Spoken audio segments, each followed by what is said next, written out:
Sa malayong hinaharap, ang sitwasyon ng ekonomiya ay nahirapan na kung saan 20% lamang ng mga mamamayan ang may trabaho at ang natitirang bahagi ng populasyon ay nalulunod sa kahirapan. Sa huli, nagdesisyon ang gobyerno na magtayo ng pader sa gitna ng lungsod. Ngayon, ang mga walang trabaho ay nakatira sa labas ng pader sa isang lugar na kilala bilang zone, at ang mga actives ay nakatira sa maunlad na lungsod sa likod ng pader. Isang mahigpit na hukbo ng mga gwardya ang nagbabantay sa pader 24/7. 30 taon matapos maitayo ang pader, ang sitwasyon sa zone ay naglalaman ng maraming hindi nagagamot na sakit at kakulangan ng ligtas na inuming tubig. Sa zone, si Noah ay paikot-ikot na sinusuri ang mga natutulog na tao para sa malinis na tubig at tinangkang magnakaw mula sa isang dalaga.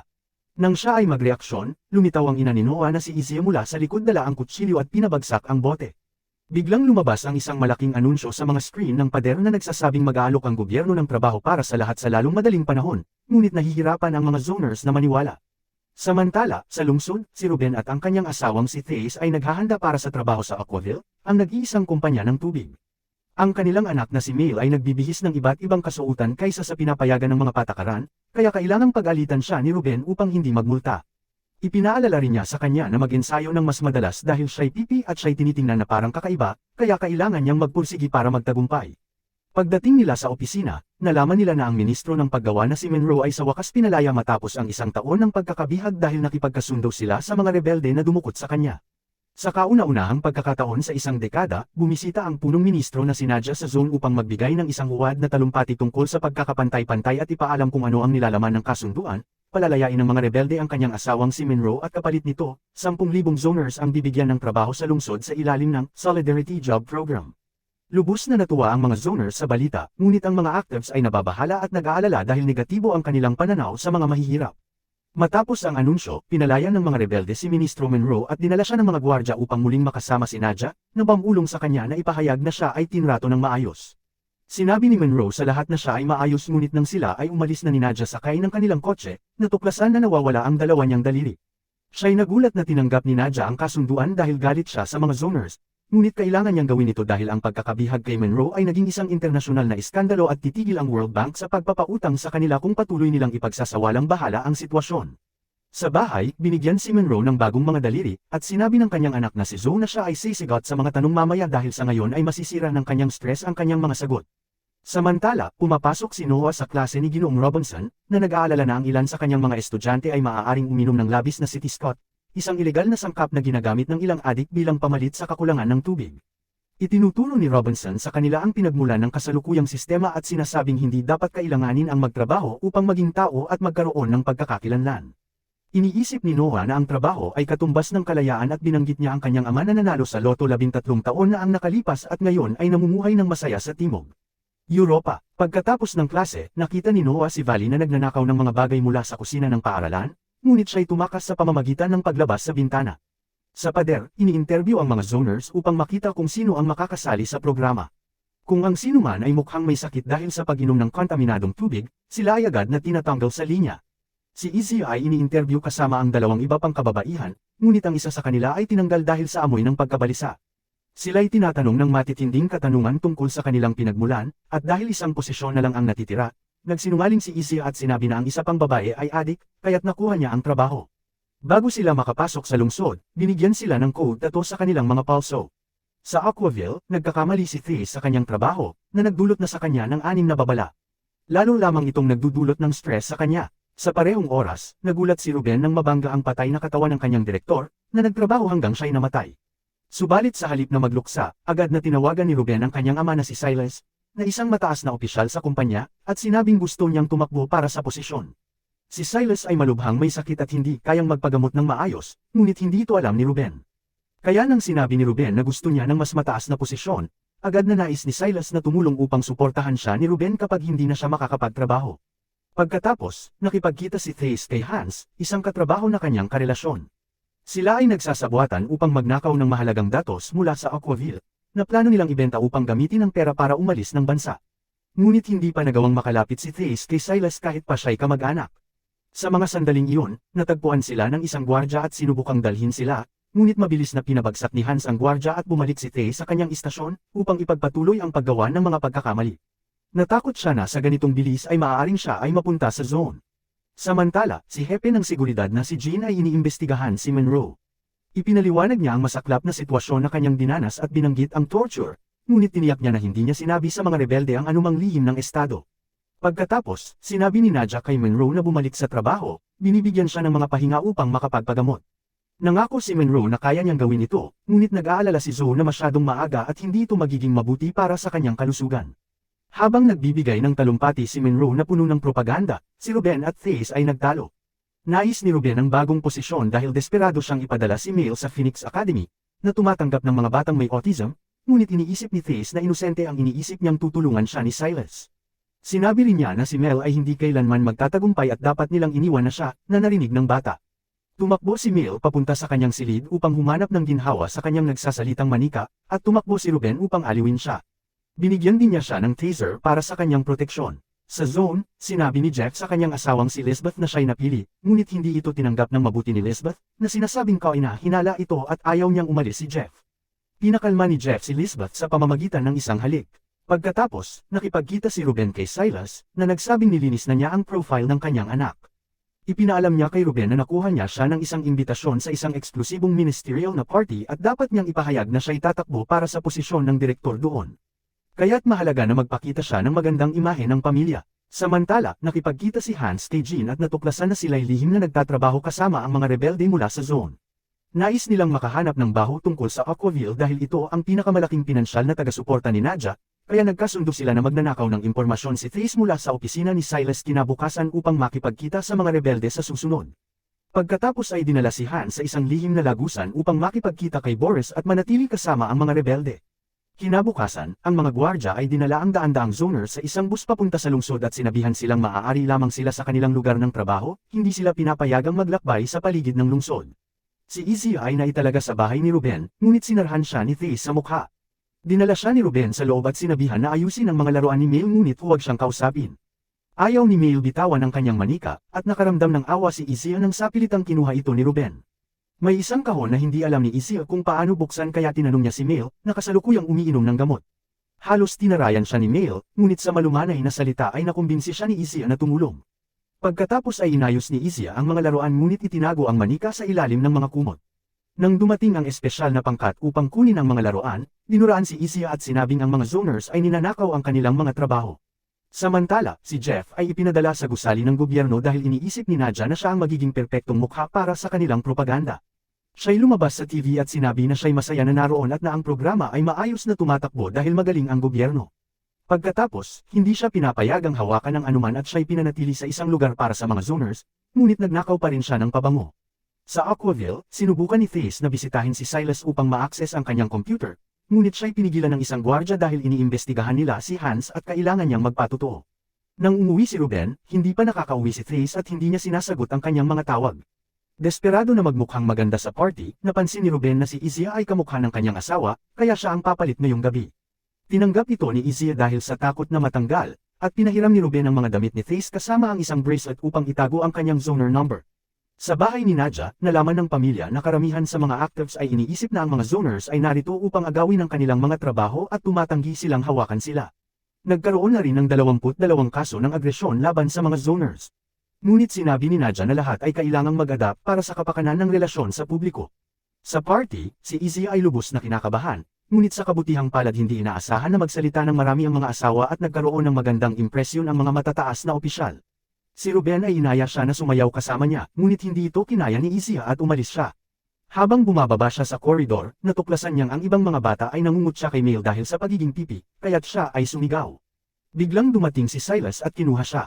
Kapag nagkita-kita ang pamilya, inihayag ni Silas na alam niyang napalitan si Thace at pinagsabihan si Ruben dahil sa kahinaan ng kanyang pamilya. Kapag umuwi na ang mga zoners, nagpasalamat si Lisbeth kay Jeff para sa pabango na may kasamang kalokohan. Ipinakita ni Izzy kay Noah ang perang kinita niya at nagtago sila sa isang lihim na kahon kasama ang kanilang ipon. Samantala, pinalaya na si Thace at pumunta upang makipagkita kay Hans, ngunit si Jean ang natagpuan niya sa halip. Ipinaliwanag niya na nabigo siya sa kanyang misyon at kapag naging masyadong mapilit si Jean, nagkakaroon ng pagkabahala si Thace at humihingi na makita si Hans, kaya't sinuntok siya ni Jean at dinala siya sa zone upang makapagtagong muli si Boris. Kinabukasan, napagtanto ni Ruben na wala na si Thace at humingi siya kay Izzy na palitan ang kanyang asawa sa trabaho, tinuruan pa niya siya kung paano gamitin ang sistema. Sa simula, tumanggi si Izia, ngunit binago niya ang isip niya nang mapagtanto niyang maaari siyang humingi ng mas malaking halaga ng pera, na tinanggap ni Ruben. Sa opisina, tinanggap si Ruben bilang isa sa mga kandidato para sa posisyon ng direktor. Nababalisa si Izia at nagkakamali sa computer, ngunit ang kanyang takot na mahuli ay nakakatulong sa kanya na mag-focus at magsimulang magtrabaho ng maayos. Sa tanghalian, nagkaroon siya ng problema sa kahon ng pagkain, ngunit binuksan niya ito matapos makita ang isang katrabaho na nagsasalita tungkol sa lahat ng mga taong namatay ngayong taon sa kumpanya. Dahil hindi siya kumakain ng sapat na bilis, tinanggal ang kanyang pagkain kapag natapos ang lunch break at kailangan niyang bumalik sa computer. Samantala, nakipagkita si Jeff kay Nadia at sa kanyang pamilya, at ibinigay sa kanya ang posisyon ng espesyal na tagapayo ni Monroe. Gusto nila siyang tulungan na maging matagumpay ang programa at maibsan ang kasalukuyang tensyon sa lungsod, kaya agad siyang inilagay sa TV.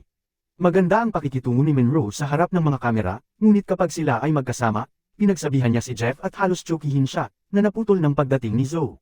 Pagkatapos, sa hapunan, sinubukan ni Zoe na sabihin kay Nadia kung gaano kakasama ang kalusugan ng kaisipan ni Monroe, ngunit sinabi ni Nadia sa kanya na tumahimik o tatanggalin siya sa trabaho. Sa Zone, tinutulungan ni Noah si Robinson sa ilang lumang dyaryo at natagpuan ang isang artikulo tungkol sa nanalo sa lottery na nagpapalakas ng kanyang pag-aalala na nagsisinungaling si Izzy tungkol sa kanyang ama. Nagagalit, naglalakad siya at nadapa siya sa pamamagitan ni Valley, na napansin ang kanyang kalagayan at inimbitahan siyang mag-site scout kasama siya. Ngunit ang sangkap ay nagpapasakit kay Noah. Sa tagwa ng mga rebelde, pumunta si Hans upang tingnan si Thace at umamin na ginagamit niya siya upang makakuha ng access kay Silas dahil naniniwala siya sa mga karapatan ng zoners. Iniisip ni Thace na karapat-dapat ang mga zoners na narito kaya't iniwan siya ni Hans sa selda. Pagkatapos, binigyan si Thace ng 2 bote ng tubig, at kailangan niyang hulaan kung aling bote ang hindi na poison. Pagkatapos ng hapon, dinala si Izzy ng isang gwardya dahil isang empleyado ang nakilala sa kanya bilang kaibigan ni Hans, na patuloy na iniimbestigahan. Swerte si Jean na naruroon at ginamit ang kanyang kapangyarihan upang palayain siya, binubusisi ang atensyon sa ibang mga babae. Pag-alis ni Izzy sa trabaho, sinundan siya ni Jean upang malaman kung ano ang nangyayari at agad na tinawagan si Boris upang ipaalam ang tungkol sa kapalit. Nagkasundo sila na susubukan nilang makuha ang tulong ni Izzy.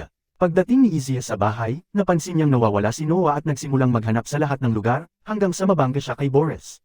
Nalaman na siya ang ama ni Noah at iniwan ang pamilya upang maging rebelde. Humingi siya ng tulong kay Izzy, ngunit tumanggi siyang makialam.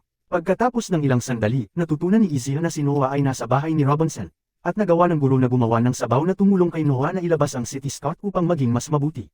Pagkatapos, sinabi ni Izzy kay Robinson na siya ang pumapalit kay Thace at gagamitin niya ang pera upang umalis sa zone kasama si Noah. Pagkatapos, umuwi si Izzy ngunit natuklasan na ninakaw ng mga rebelde ang kanyang ipon. Samantala, tinawag ng madali si Ruben upang tingnan si Silas, na hindi nararamdaman ng maayos. Sa wakas, nalaman niya ang tungkol sa kanyang sakit at nabigo siyang malaman na hindi siya naniniwala sa kanya, ginagamit lamang siya.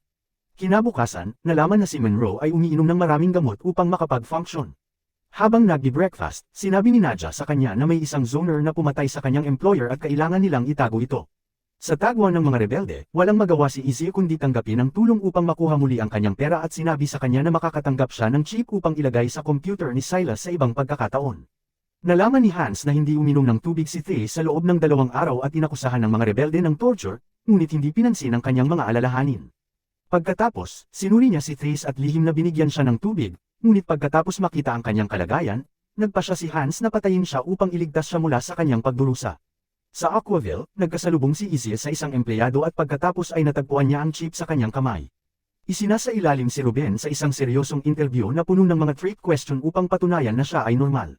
Pagkatapos, tinanong siyang tanggalin ng isang kaibigan upang patunayan na ang kanyang personal na damdamin ay hindi nauuna sa kanyang katapatan sa kumpanya. Sa lunch break, sinubukan ni Izzy na makapasok sa opisina ni Silas, ngunit nakasalubong niya ang CEO na si Bartholomew. Hinayla siya ni Bartholomew sa kanyang opisina at sinamantala siya kapalit ng pag-promote kay Ruben. Samantala, tinawag si Jeff sa opisina ni Nadia dahil may mga zoners na naglalakad-lakad at naglalaro ng soccer. Ipinaliwanag ni Jeff na hindi sila tumatakas, tapos na nila ang kanilang mga trabaho at nag-aaksaya ng oras, ngunit hindi tinanggap ng mga ministro ito at ipinadala si Jeff kasama si Monroe upang dahan-dahang pigilan sila.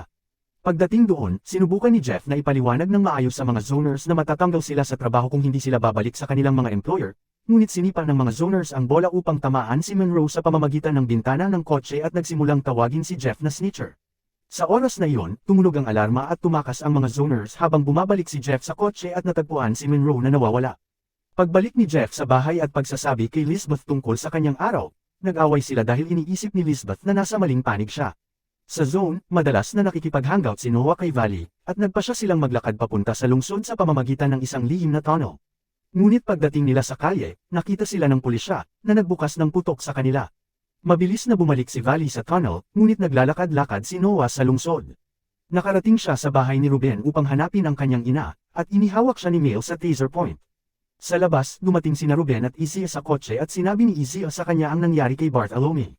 Ngunit hindi nagulat si Ruben at sinabi na karaniwan para sa mga asawa na gawin ito upang magtagumpay ang kanilang mga asawa. Kapag pumasok sila sa bahay, natagpuan nila si Noah sa parehong oras na nagpapakita ang TV ng isang alerto sa isang zoner infiltration. Nakaramdam ng awa si Ruben kay Izzy at pumayag na dalhin siya at si Noah sa pader. Sa daan patungo doon, hinarang sila ng mga gwardya, ngunit sinabi ni Ruben na dinadala niya ang kanyang katulong pauwi at si Noah ay kanyang anak na babae. Pagkatapos iwan si Noah sa tunnel, humingi ng tawad si Ruben para sa lahat at ipinaliwanag na desperado siya para sa promosyon dahil sa kalagayan ng kanyang anak na babae na nagpapatunay kay Izzy sa kanya. Pagdating ng duo sa bahay, inakusahan ni Noah si Izzy na ibinibenta ang kanyang katawan kay Ruben, at sinampal siya ni Izzy bago magtanong kung ano ang problema. Hinarap siya ni Noah tungkol sa kasinungalingan at ipinaliwanag ni Izzy kung paano iniwan sila ni Boris dahil sa kanyang aktivismo, ngunit galit pa rin si Noah sa kanya. Kinabukasan, biglang lumabas si Monroe sa TV nang walang pahintulot ni Nadja. Nagrant siya laban sa mga zoners at mga pipi na bata, sinasabi na hindi maiiwasan ang isang pagsalakay. Sa zone, tumanggap si Hans ng tawag mula kay Jean, na nagsabi sa kanya na kailangan nilang kumilos agad bago makapaglagay sa panganib ang talumpati ni Monroe. Nakipagkita si Hans sa leader na si Saul, na lumalabas na si Robinson, at nagsimula silang gumawa ng mga plano para sa isang pagsalakay.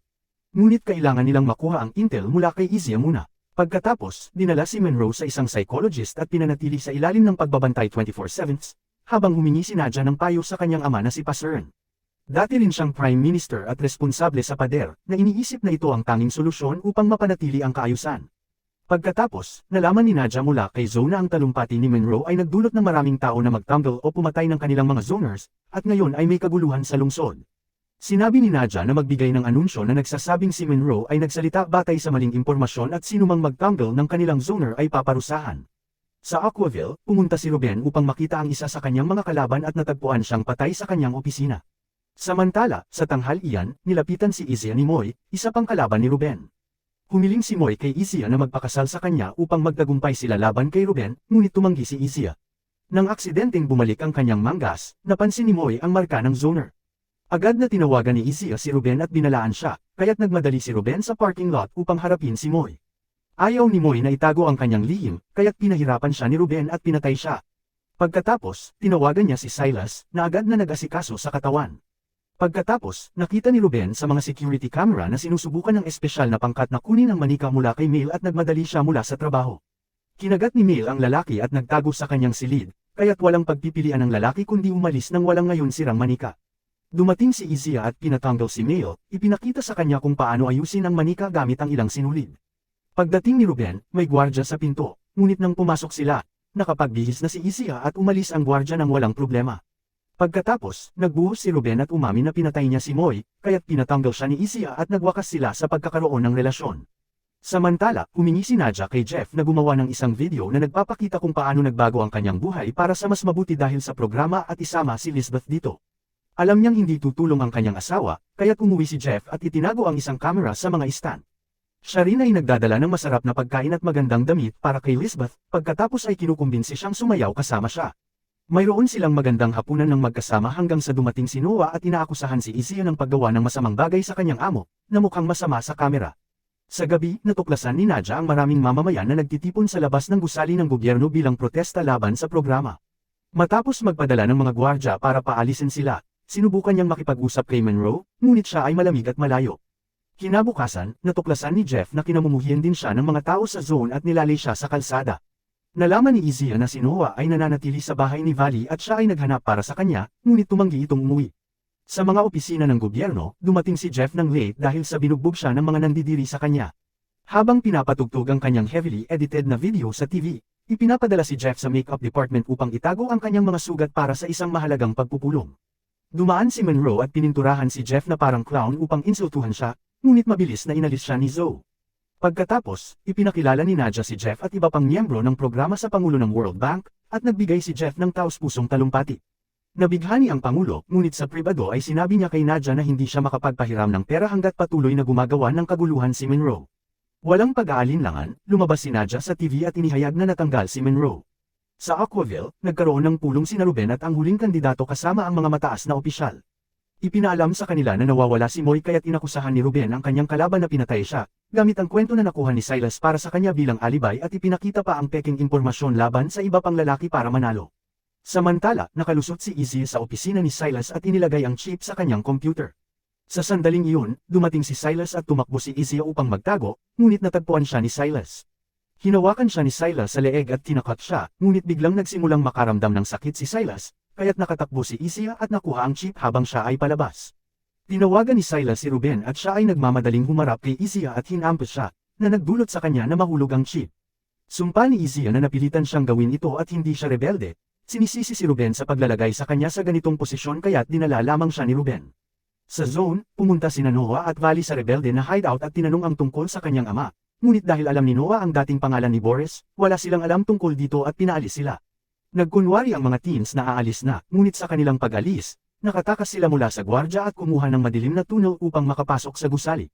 Pagkatapos, nakinig sila sa pag-uusap ng mga aktivista at nalaman ni Noah na ang kanyang guro ang leader.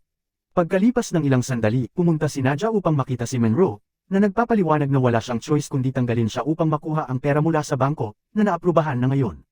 Ang galit na si Monroe ay nagbunyag na nagsinungaling siya kay Jean at talagang sinabi niya sa mga rebelde ang lahat ng kanilang mga lihim. Lumalabas na ang Aquaville ay sinasadya ang polusyon sa tubig sa zone na may pahintulot ni Monroe upang kumita sa pamamagitan ng pagbebenta ng malinis na tubig.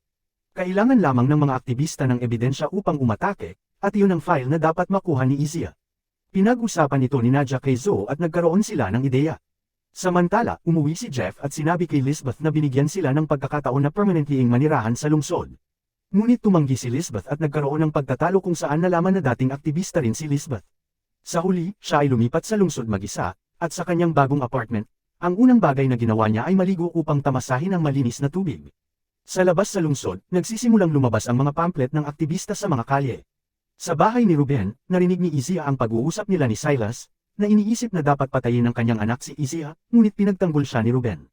Pagkatapos, nag-volunteer siya na dalhin si Izzy sa pader, at ginamit ni Silas ang pagkakataon upang gumawa ng tawag. Habang nasa biyahe, inalok ni Ruben si Izzy na maging kanyang asawa ng permanente, ngunit tumanggi siya, kaya't inayos ni Ruben na magmukhang natanggal siya sa halip. Nang tumawid si Izzy sa pader, nahuli siya ng mga tao ni Silas at siya ay ninas upang magsalita. Sinabi ni Izzy sa kanila ang tungkol sa chip na nawala niya, at iniisip ni Silas na maaari niyang gamitin siya upang mahuli ang mga rebelde. Ipinadala ni Silas si Izzy sa lugar ng pagpupulong kung saan siya dapat magbaba ng chip, at nang dumating si Jean, nahuli siya ng mga tao ni Silas. Sinubukan ni Izzy na tumakas ngunit nahuli ulit siya. Sa lungsod, kinakailangang sirain ni Ruben ang manika upang makalabas si Mel sa kwarto. Dinala niya siya sa espesyal na akademya upang kumuha ng pagsusulit, ngunit tumanggi siyang gawin ito. Sa halip, sinira niya ang tablet at tumakas. Hinabol siya ni Ruben at sumigaw sa kanya, ngunit wala itong silbi. Bumalik kay Jeff, natapos niyang i-record ang bagong talumpati at pumunta upang ipakita ito kay Monroe, ngunit natagpuan ang ministro na patay sa pole. Sa sandaling iyon, dumating si Zoe at binaril si Jeff, na bahagi ng plano. Lumabas si Nadia sa TV na sinasabi na pinatay ni Jeff si Monroe at binaril siya ng mga gwardya nang subukan niyang tumakas. Pagkatapos, nagrant siya laban sa mga zoners, sinasabi na sila ay naging masyadong mapanganib at iyon ang dahilan kung bakit niya isinuspend ang programa. Inanunsyo rin niya ang isang mass raid upang mahuli ang mga rebelde. Sa zone, galit na si Lisbeth ay nagtatapon ng mga bato sa screen. Samantala, nakakulong si Izzy kasama si Jean, na nasunog at tinorture para sa impormasyon. Sinabi ni Silas kay Bartholomew ang kanyang natuklasan at pagkatapos ipahayag ang balita kay Nadia, ipinagbigay alam ni Bartholomew kay Silas na si Ruben ang napili para sa posisyon ng direktor. Sa punong tanggapan ng mga rebelde, iginiit ni Hans na iligtas sina Izzy at Jean ngunit tumanggi si Saul, sinasabi na hindi niya maaaring sirain ang network ng aktivista para lamang sa kanila. Narinig ni Noah at Vali ang pag-uusap at nadismaya na malaman na ang mga rebelde ay kasing sama ng mga tao na kanilang kinakalaban, kaya't umalis sila. Sa Aquaville, ibinigay kay Ruben ang opisina ng direktor at ipinagbigay alam ni Bartholomew sa kanya na inayos niya ang mga bagay upang matanggap si Mel sa akademya. Pagkatapos, may dumating na empleyado at ibinigay sa kanya ang isang maliit na trinket, sinasabi na tiyak na nahulog ito ng kanyang asawa. Tiningnan ni Ruben ng mabuti at natuklasan ang chip, kaya't ikinakabit niya ito sa kanyang computer at sa wakas ay natuklasan ang tungkol sa kontaminadong tubig. Dahil dito, nag-upload si Ruben ng impormasyon sa internet ng hindi nagpapakilala, na nakita ng gobyerno at mga rebelde. Maya-maya, lumabas si Nadia sa TV na sinasabi na lahat ng impormasyon ay pekeng, ngunit lahat sa zone ay tumugon sa pamamagitan ng pagtapon ng mga bato sa screen. Umuwi si Ruben upang kunin si Mail, sinasabi sa kanya na hahanapin nila si Izia at magsasama. Nang tumawid sila sa pader, sinalakay sila ni Valley, ngunit pinakawalan siya nila nang sabihin niyang gusto niyang makita si Izia. Ipinaliwanag ni Noah kung ano ang nangyari at bigla nilang narinig ang isang bomba sa labas, kaya't sinabi ni Ruben sa mga teens na magtago kasama si Mail habang siya ay pupunta upang iligtas si Izia, na kinuha ang taser ni Valley. Pagkatapos ng ilang sandali, sa wakas ay inilunsad ng mga rebelde ang isang pagsalakay mula sa maraming harapan at hindi sapat ang mga plano sa depensa ni Nadia dahil hindi lamang mga zoners, maraming tao mula sa lungsod ang umalis sa kanilang mga trabaho at sumusuporta sa layunin. Gusto ni Saul na kunin ang TV muna, ngunit dinala ni Boris si Hans at ilang iba pa upang atakihin ang mga gwardya at humingi ng impormasyon tungkol kay Izia. Samantala, naiipit ni Ruben si Silas sa opisina at pinagbubuhusan siya ng suntok hanggang pumayag si Silas na dalhin siya kay Izia. Habang palabas sila, nakita sila ng ibang empleyado bago pa man ay anunsyo ng TV na wanted na si Ruben dahil na-trace ng itim ang leak sa kanyang computer. Maya-maya, napalibutan sila ng mga armado na gwardya, kaya't nahuli si Ruben at nakakulong kasama si Izia. Sa loob ng ilang oras, sa wakas ay bumagsak ang pader at libu-libong zoners ang pumasok sa lungsod. Pumutok ang bomba malapit sa sasakyan ni Zoe at kinailangang i-evacuate siya ng mga gwardya. Malapit sa pader, ang mga teens at si Mail ay natatakot sa lahat ng karahasan at tumakbo upang magtago sa isang walang laman na apartment.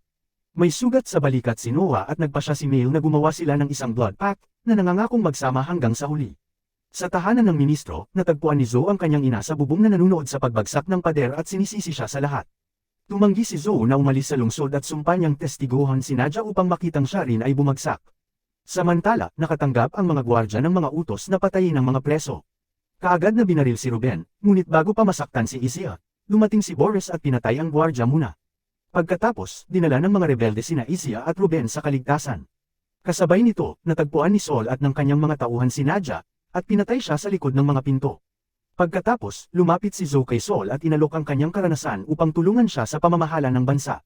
3 araw ang lumipas at inanunsyo ng TV na nag-self-delete si Nadia, na nagmarka ng simulan ng bagong era. Sobrang nalungkot si Hans nang malaman niyang namatay si Jean at iniutos niya sa kanyang mga tauhan na tukuyin ang lahat ng mga katawan dahil ayaw niyang may mamatay na magiting na mandirigma na hindi kilala. Ginamit ni Lisbeth ang mga bagong butas sa pader upang pumunta sa lungsod at kunin ang mga abo ni Jeff, na nagnanais na parangalan siya. Si Ruben ay gumagaling sa ospital at si Mail ay nag-aalaga sa kanya habang nagkikita muli si Izzy kay Noah. Dumating si Boris upang tingnan sila at pinilit ni Izzy siya na umamin ng totoo kay Noah, ngunit ang mga bagay ay awkward sa pagitan nila. Kapag ang pakiramdam ni Ruben ay mas mabuti, sinabi ni Izzy sa kanya na tinatanggap niyang maging kanyang asawa. Nagustuhan ni Noah ang ideya at inimbitahan si Valley na sumama sa kanila, ngunit tinanggihan siya nito. Pagkatapos, sa isang press conference, sa wakas ay inanunsyo ni Saul ang pagtatapos ng lumang sistema at ang simula ng isang bagong pantay na sistema. Pagkatapos nito, pumunta siya upang makita si Paseren, na hindi maganda ang pakiramdam mula nang mamatay si Nadia. Inihayag na si Saul ay anak ni Paseren at siya ay pinalayas mula sa lungsod dahil hindi siya sang-ayon sa sistema ng kanyang ama.